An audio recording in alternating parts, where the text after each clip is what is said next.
My entire identity, everything that I had known, crumbled.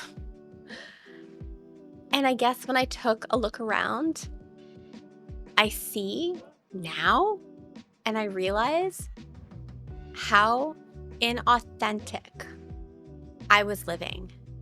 Welcome to the StayiN Wild and Well podcast. My name is Rin, and my greatest accomplishment is being alive. Here we talk about life's journey, the ups, the downs, the in-betweens, all things mental health, body, mind, and spirit. We share wild stories and keeping your wild alive while staying well. Keeping myself small, not showing up fully and wholly as who I wanted to be. I meditated last year and I had said that I wanted unconditional love. And not only did I say I wanted unconditional love and put that energy out into the universe, I had also said that I was willing to give up everything if it meant mental freedom, if it meant feeling good within, because I go through some deep challenges, as we all do. But a part of me had always known that something wasn't quite right, that the way I was showing up wasn't aligning with who I was internally. And even when I take a step back after coming off a brand retreat for my business, because I've redone the business now, I realized even my business, I was staying small within with my clients. So I'm starting this off to tell you I went on a silent retreat, and not a fancy retreat, and this is literally on purpose. So you can go to silent retreats for 10 days and they are so beautiful, and there's so much enlightenment that comes from it, and it still tests you to your core. However, I was being called. I say spirit was calling me because I kept trying to resist it. But it wouldn't go away, and it was calling me into the woods. And I'm a Virgo. I'm an earth sign, so I do love nature and the trees. We are so a part of the earth, the ever-changing, the ecosystem. We are so much a part of it. So I love it. So it's no surprise that I was called to nature, but it wasn't just like, no, you're going into the woods. It was, you're going into the woods and you're going into a cabin and you're going without noise. So no talking, no music, no podcasts, like nothing, no cell phone, no texting, no service. You are not going to have running water. You're not going to have a bathroom in your little hut of a treehouse. And you're going to have to heat it with firewood, and you are going to be bare bones. So you are also not going to bring any coping mechanisms. So nothing sweet, no sugar, nothing, no caffeine, nothing that would make me feel good from a stimulant perspective or a soothing perspective. You are going to face yourself. You are going to go into the dark and you are going to move towards the light, and you are going to face yourself. I had found that when my entire identity in the last year started to crumble and everything I had known started to shift and change, from where I lived to my relationship to my friendships to my business to my client, like everything, and everything was leaving, which some could look at as like karmic energy, because I've had people ask me if I feel like that's what it was, or universe saying it's time and you asked. When you ask for freedom, you better know that it does come with a price tag attached to it. And that price tag is your willingness to soften and let go and release and lean into the birthing of the new version of you. But along the way, it was shaking me up like it was rubble. It was like I was in a tornado. And then when everything landed and I was on the ground, the rubble on the ground, it was like I was still trying to collect rocks and trying to piece back together a home that couldn't be put back together because it was no longer. The coping mechanisms came in. The OCD that I am challenged with was like, hey, old friend, here I am 10 times louder than what you normally deal with. And I'm here to talk to you. I'm here to make you feel better. Behaviors and things that like are just outside of me, and the ritualistic patterns. And I was like, I am not having this. I don't think so. F you, brain. Let me show you who is boss. So I packed my bags and into the woods I went, and I did 5 nights, 4 days. I think that I would definitely, no, I know that I'm going to go back for 10 days and do this. And the reason I didn't do the retreat or resort type of silence is because that's not necessarily reality. A lot of times people will go to rehab centers or do meditation retreats, yoga retreats, which are so beautiful. Like, don't get me wrong, you'll definitely see me at something like that. But the reality is when you come back to life, like every day, the mundane movements of Monday to Friday, interacting with people, work, the busyness, the hustle and bustle, how are you to integrate the things that you learned when it was so lavished before? I wanted the rawness, and I was going there with the intention to feel uncomfortable. I wanted to be shaken, and boy, did I succeed. The uncomfortability that I felt the entire time I was there, the generalized anxiety that lived within my body was there. And here's the thing, I think 10 days is great because after the first couple of days of anxiety, I would say your body starts to, because I saw mine start to downregulate and fall into a space of homeostasis and try to reach that relaxed state. But the idea is that I wanted to be uncomfortable because I wanted to show my brain you can. And not only that, but on a deeper level, if you've listened to previous episodes, moving through so much change and evolution, it was the first time where I would be taking care of me without distraction. I am an empath in nature. I am a recovering people pleaser. I am somebody who loves to nurture and take care of the people I love. But also so much of that has served as a distraction that has pulled me away from myself, and from living at home with my family to then being in relationship to then being in marriage. I had never been by myself to take care of me. I had always been reaching for validation outside of myself. When did I actually take care of me? And I always said, like, I stand so tall and I have to take care of myself, and I pick myself up and dust my shoulders off, and I have a history of things I had gone through. But I still wasn't taking care of myself in the ways that I needed to. So here I was. So what was it like, you guys? What was it like? Like I said, the first couple of days was like tremendous anxiety. And the reason that anxiety comes into play isn't the silence, because the silence was great for me. Like, I am quite comfortable in silence. I don't really watch TV. When I am at home alone, it's in silence. Sometimes I have music on, sometimes I don't. Like, I can really befriend silence. So it wasn't that. And then I'm like, well, why am I anxious? Well, there are no coping mechanisms. And whether we like it or not, every single day you have things that you reach for. And I encourage you right now to be thinking in your brain, what are those things that I reach for that give me comfort? Is it that morning coffee? Is it your warm bed? Is it the nice chair that you like to relax in? Because also, there was no nice chair. It was like a wooden bench. I even found myself sitting on the floor, laying on the floor. Like, it was not meant to be cozy.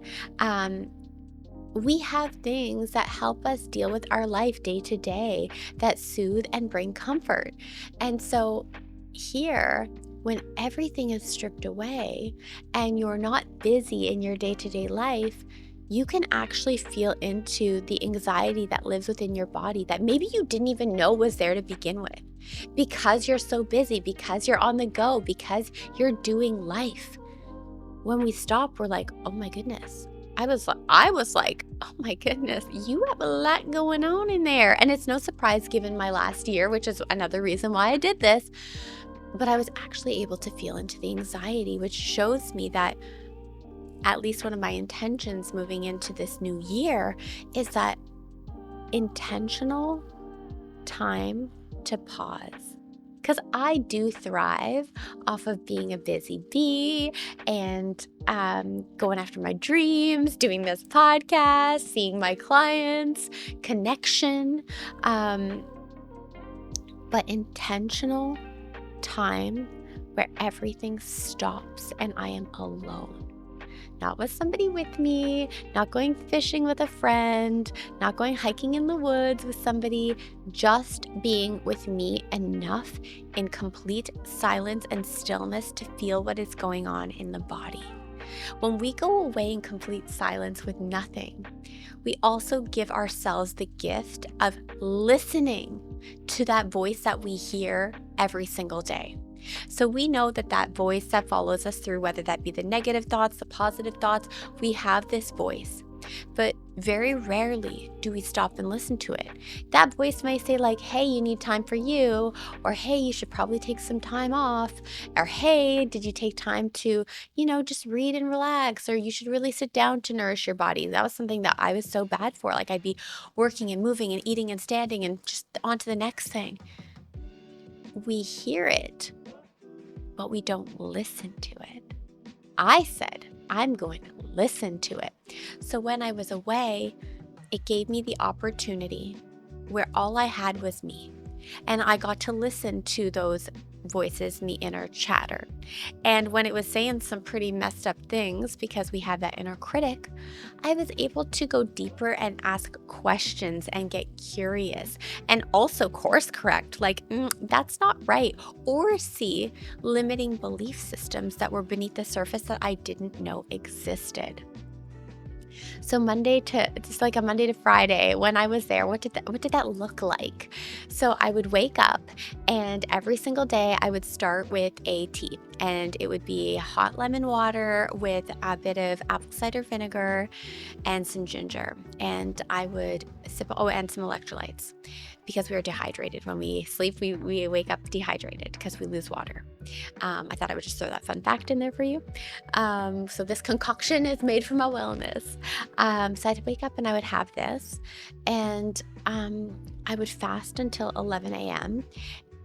And I had previously used to fast, but as I had been moving through my coping mechanisms, I saw the way emotional eating was coming back into my life and my OCD patterns around food. So I was like, nope, you're going to fast and you're going to feel the uncomfort of wanting to eat, and you're going to be hungry, but you're not going to die. You're not going to starve. You are going to be just fine. So I would fast until 11. And then I would make my first breakfast, and then I would eat the breakfast, and then I would write, journal, meditate in between. And then usually after my first breakfast, I would go for a hike into the woods. And the terrain, oh my gosh, there was a mountain and it was so beautiful. Like I was out in nature and I was just taken by it. And I cried at the beauty of Mother Nature so many times. The weather was different. Like first it was mild, and then it was freezing. And then the winds, we had 70-kilometer winds. I was like being blown away. But I would push myself to go for my hike every single day, having to go to the bathroom at 2 a.m. in the middle of the night when it's cold, and going out of your little cabin in the treehouse. It was in a treehouse, which was divine in terms of goals and dreams I have. But going to the washroom was you really want to go to bed. You're tossing and turning and trying to hope that the feeling passes. It doesn't pass. Just get up and go. So every day kind of looked very much the same. But I know that there are moments where I was walking through the forest and I wanted to be present, but all my brain kept doing was narrating things like, okay, when you get back, you're going to make dinner, or you're going to make lunch, and then you're going to da-da-da. And I was like, can you please be quiet so I can just be here now.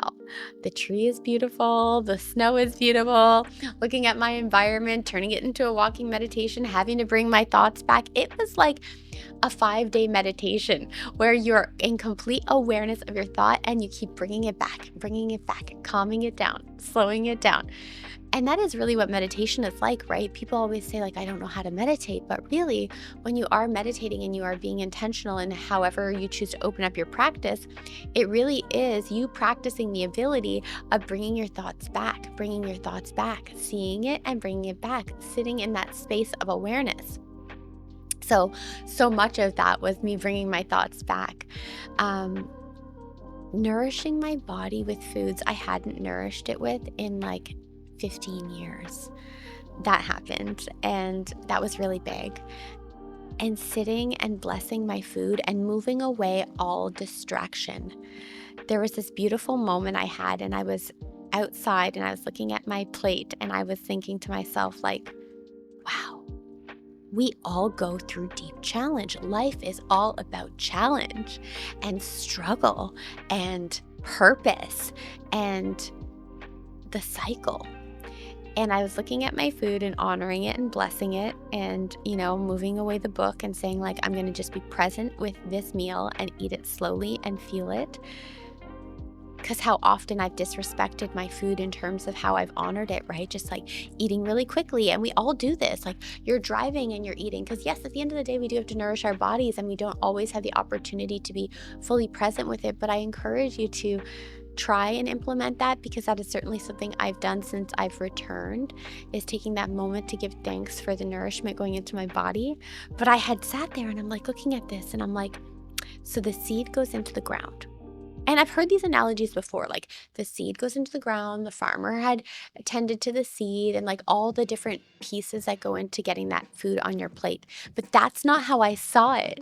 I saw it like the seed goes into darkness. Just like if we are looking at animal meat inside the mother's womb, it is in darkness. And I was thinking, how dark my last year has been, and the moments that I was still going into this deep darkness. And our struggle and our challenge to get out to the light. And I'm looking at my food and I'm thinking about how the seed turns into the plant and how it pushes out of the ground to reach the light, the sunlight, to then grow, to be cultivated, to have purpose, to eventually be chopped down, to serve its purpose, which is to be on my plate, to nourish me and give me life, for me to continue to give back into Mother Earth. And how much of a blessing and how beautiful it is to nourish our bodies. And like, I'm sharing this with you because these were just these blimps and moments of things that I had ability to access and look at in a different light than I would had I not been away, had I not done this practice. But the biggest thing was the uncomfort that I continued to feel every day, every moment was filled with so much anxiety as my body was trying to regulate. You don't usually nourish your body like this. You don't usually take this much time for yourself to do this. You're in complete silence. Oh, you're questioning your mind. I'm usually the boss, says the mind, right? Like, there was so much anxiety there, and so much I was there to face and to grieve. And I was there for New Year's Eve. So I was burning things that no longer served me, that I wanted to release. I had a fire and I was writing it down and burning it and letting it go and doing my own little ceremonies and card readings with it. But it was profound. And I did this because, again, I wanted to feel the uncomfort and face it and know that I was capable of adversity and capable of overcoming things. And yeah, maybe you don't need to go away to know that you're capable. But are you capable of taking care of yourself and soothing yourself without having to externally, seek validation and talk to someone? So when my thoughts would get dark and I'd get emotional and I'd cry, there was no one to go to. It was me having to self-soothe and talk to her, Rin, talk to the inner child version of me. It was me nourishing my body. It was all me. And I think that that's something that's really beautiful. It was an experience, and I was able to look at the layers of my unworthiness. I was able to feel into my marriage in ways that I didn't know I was feeling, and mourn and grieve and cry. I was able to look at the connection that I had shared with another. Um, I had this beautiful friend last year really support me through so much of my separation and had written me things, and I was rereading it from a different lens than I was when I had previously read it. And I was like, wow, this is like advice for me right now. It was like a gift that I still had kept these writings because it gave me strength in the strangest way. And to be like, wow, it's like this person knew, and like lost within those writings, I was also able to find healing and truth that I didn't have access to before. I was in such gratitude. I had moments of deep, deep gratitude where I was crying, giving thanks for the friendships that I had lost, because I would lose them all over again if it meant the new connections that I have in my life, because the people that have shown up in my life now that have accepted me fully, wholly, for all of me being nothing, doing nothing, just loving me for me. What a gift. And I think that that is so much a part of the human journey and experience, is learning to love ourselves, loving yourself in all the parts, all the layers, for the whole, complete human person that you are. And I really think that that is a part of our journey here. And take it from me, someone who has lived from a space of unworthiness, lack of compassion, hard on myself, not seeing myself, caught up in coping mechanisms. It is the undoing. So yeah, I guess like I realized I would do it all again. And being able to take the time to read some of the writing that was shared with me this year. In the beginning, okay, this is how it was, right? So like in the beginning of my stay, and moving through the different layers and reading and connecting and trying to connect the dots to some of the things that have happened in the last year, I read what this friend had wrote. And anybody who knows me on the StayiN Wild and Well podcast, and in the name Sabrina and in the name Rin, there's a capital N. And my analogy for this is that the capital N in life, it goes up, it goes down, but it always goes back up. And this friend of mine had written what they felt the true meaning of the capital N was. And in the beginning, and just follow me, you want to stick it through. I promise you this is good. In the beginning, I was reading what they wrote and I was like, dang, they were right about the capital N. But by the end of my journey, on my silent retreat, I was like, they were wrong.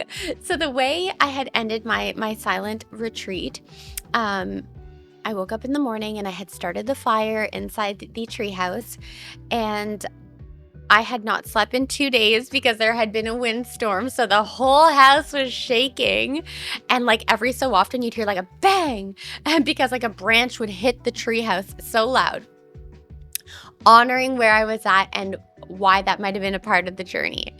I had done some sage. I had created a spread.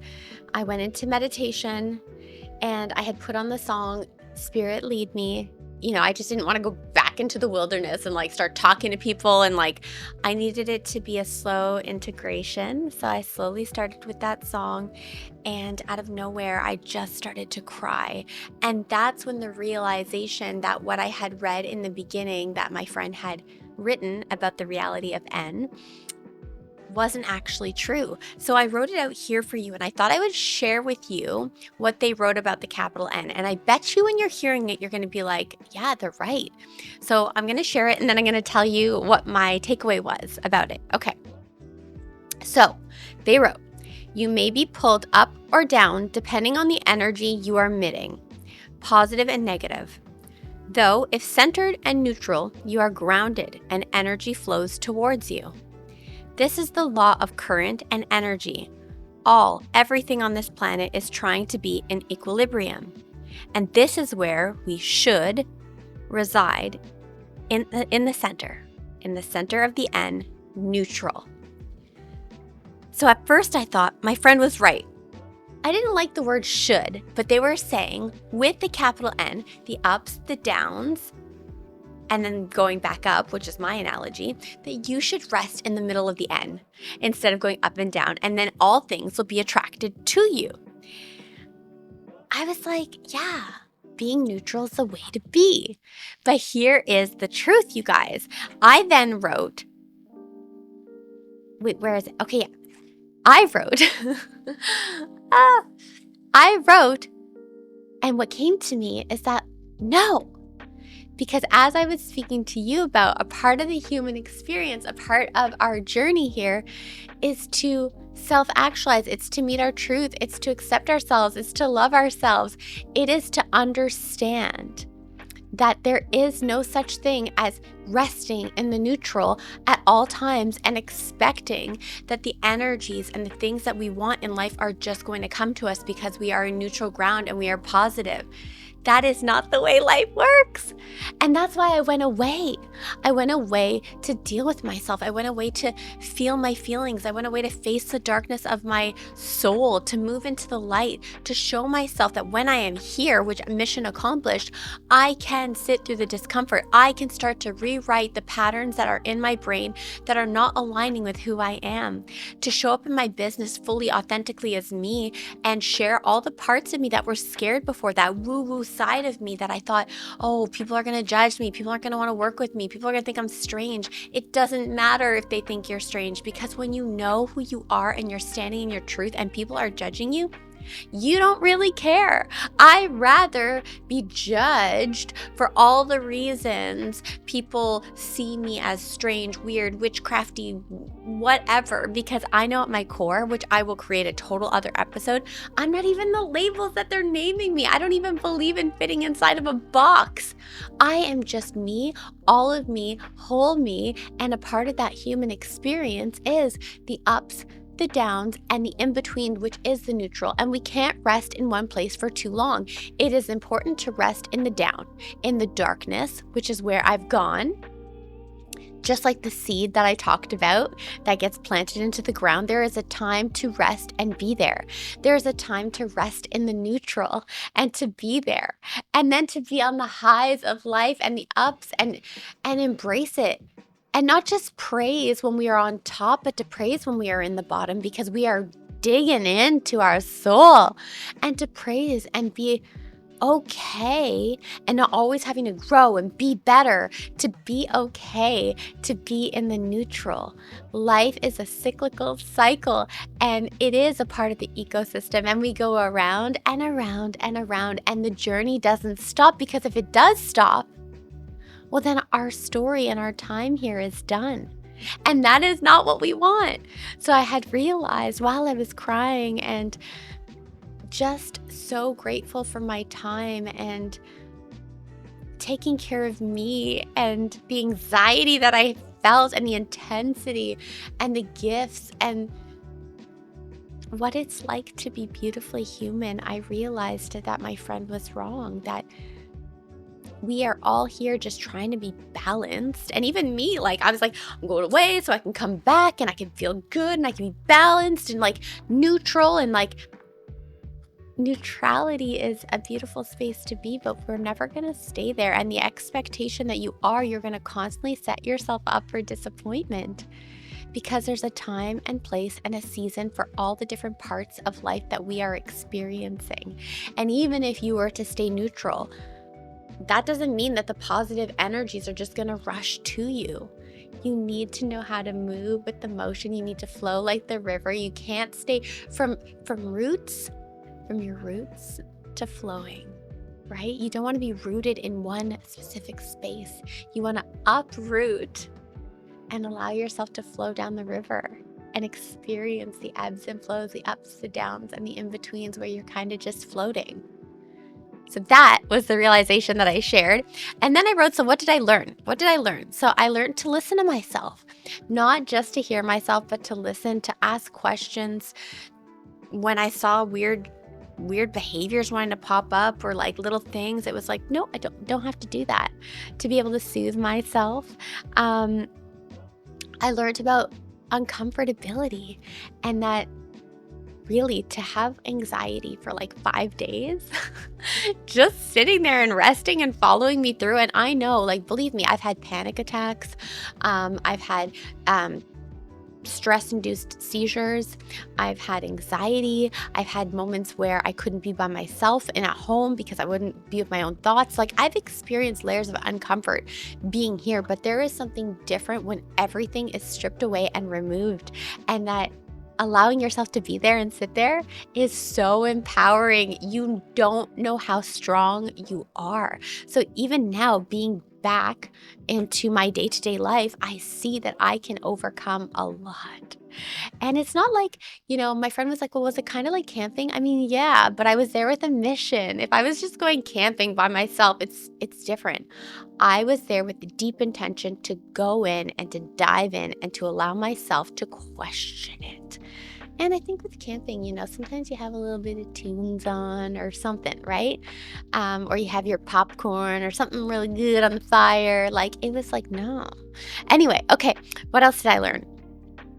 Oh yeah. Okay, no, I said that. The negative voices, that you can question them, see where they are. Even, oh my gosh, one of the most beautiful parts when I was crying was like my inner child. I said to her, like, I got you. We got this. And I cried and I was so emotional because I was like, I realized, and I wanted to save this for last, but now I'm on a roll. I realized that we absolutely do need community. Being alone like that, the importance of community and connection, and having someone to talk to and reach out to, and reflecting on how when I fell out of my marriage, I was caught beautifully, and the new friendships that showed up in my life and how grateful I was. We need connection and community. But at the same time, it was so good to be able to connect to Rin, my spirit, to connect to my inner child, to connect to me, and to be able to know, like, no matter what, we got this, girl. Like, you got this. You sat through uncomfort. You can do this. You could do hard things. We could do hard things. We can get through this.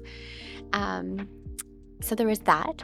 That silence is absolutely necessary to allow you to tap into deeper parts of you that you don't even know are there. Like, it is absolutely necessary to move through layers of grief and parts that are locked away that you wouldn't know were actually there.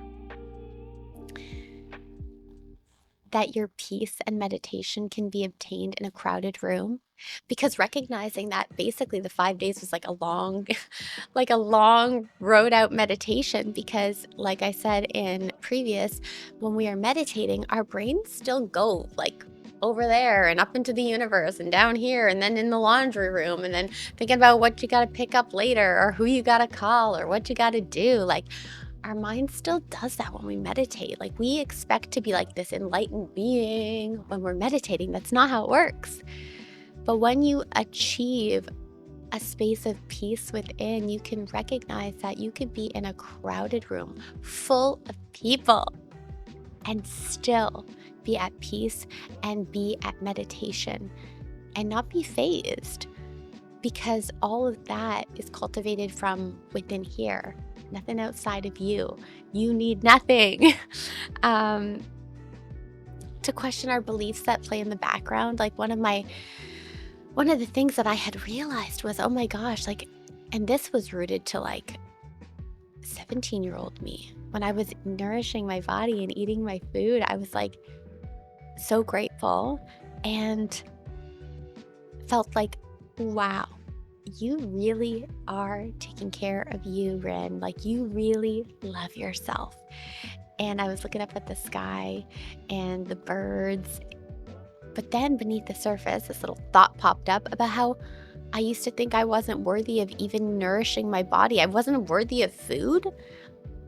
And I haven't even gone down that rabbit hole, guys, because that is connected to something. Where did that belief system come from?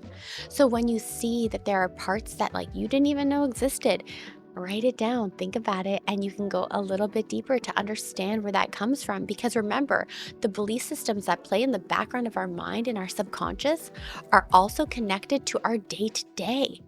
How do those play out on a subconscious level in terms of how we act robotically because our mind is programmed to do all the things that it does naturally? Like, we don't have to put a lot of thought into brushing our teeth. We don't have to put a lot of thought into washing the dishes. I mean, some of us may have to, but I mean, like, some of the activities you do day to day, you don't have to put much thought into.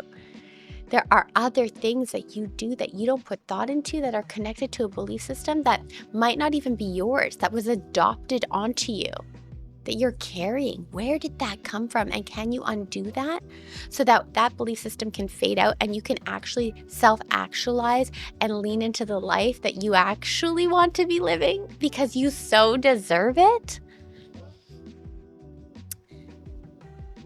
Yeah. And then just the ability to let go. Um, I'm going to create a whole episode on this, but I had realized while I was just like writing, and people often ask me, what do I mean about inner knowing, spirit, consciousness, intuition, whatever you subscribe to when you think about that feeling within. And it is a feeling. It is not something that you can put an image to. You can't name it exactly. You can't draw it. It's just that feeling within your soul. And the clarity that came from that space that allowed me to let go was recognizing that so much of the life that we live today is based on stories that we've also created, and the meaning and perception that we assign to the circumstances, situations, and events that happen within our life. And with knowing that, and this is going to go down a whole other rabbit hole, so I'm not going to dive in right now, but like, how much of that is real? Like, yes, the human experience itself is real, but how much of it is real? Because when you're tuning into that space, you could start to see that everything that is for you won't miss you. And who you are is a product of belief systems and stories, and also often what people think of you and how you show up based on their perception of you. Like, so much of everything just like isn't real, but is like, I'm trying to explain this, and if you're watching this and you think I'm actually crazy, that is okay. Because the point is that I was thinking about, some of the love that I had felt in the last year, and how hard it was for me to let go of certain individuals and friendships and loss and grief, and how it's just all a part of my journey, and it's all here to guide me exactly where I'm supposed to go. And that I could cherish the connections that I have had, the beautiful, beautiful connections that I have had, as just that. And we don't know how long someone's going to be in our life, or how long we're going to live in a certain home, or the fur babies, our spirit babies that come to us. Like, we just don't know. We don't know when time is going to shift and change.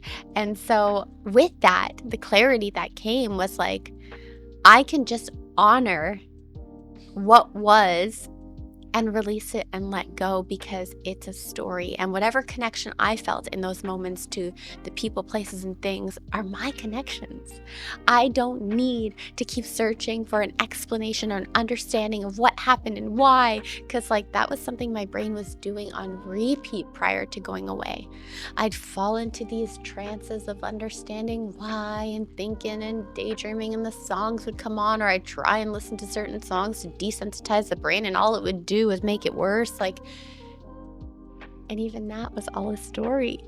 We don't need to know why, and that the connections we feel are our connections to own, and they're beautiful just as they are, because this is your experience, nobody else's. Yeah. So I hope that you found some takeaways from this episode. I'm very passionate about this one, and the way I ended everything was that as I was leaving, I had this feeling. I'm like, I wonder how close Moon is. Moon is my husky fur baby, for those of you who don't know, that I had to give up for adoption in 2024. I was like, I wonder how close she is. I feel like she's close. Like I felt her. And so I did a Google search and she was 27 minutes away. So I contacted, Moon is at a facility where you can go dog mushing, and she has a whole bunch of husky friends. And so I messaged them to see if I could go and see her. And of course they said yes. And so I ended my entire experience by going to see Moon. Um, and I cried. Like, she was so excited to see me, and I was so excited to see her. And we just connected and we cried, and she was happy, and I was happy. And it was just a beautiful, beautiful way to end my stay. And then to come back home, the integration was a whole other story. And that could be another video for a little bit later. But I certainly hope that you were able to take something from this today, and to know that we always hear the voices and the stories in our minds. We just do. And sometimes we give them weight, and sometimes we brush them off because we don't want to face them. But rarely do we listen to them. And when you choose to go into your own darkness, to go into reach the light, to go into that dark hole like the seed that gets planted, to go through the struggle to get to the light, you can start to ask questions. You can start to listen more. You can feel into your being. And sometimes everything does need to stop. And it's not about the lavish retreat centers. It really is the raw, real, down to the building your own fire and keeping yourself warm and taking care of yourself and soothing you. You are so much stronger than you even think you are. And when you place yourself in uncomfort, you teach the brain that you could do hard things. So even if you're here right now, okay, forget all this stuff that I'm saying. If you're here right now, today, sitting in your home, driving, listening to this, like going on a walk, whatever you're doing, and things feel really tough right now, and you feel anxious, you probably feel anxious because A, you're resisting something and you're not living in truth, or B, you are actively making change and you are doing different things. Both will apply. If you're not living in your truth and something is off, you're going to feel anxious. But also, when you are moving towards something that is better for you, something that is good for you, something that is different, the anxiety is going to creep up because it does not want to change. It doesn't want to change. It doesn't want to do something different. Anxiety can be a good thing. We are the ones who put it in this box like it's this dark negative thing. And that is not the case. Keep doing the work. I see you. You're not alone on this journey. I am walking with you. We are all walking together. We are all guiding each other a little bit closer to home and our journey towards self.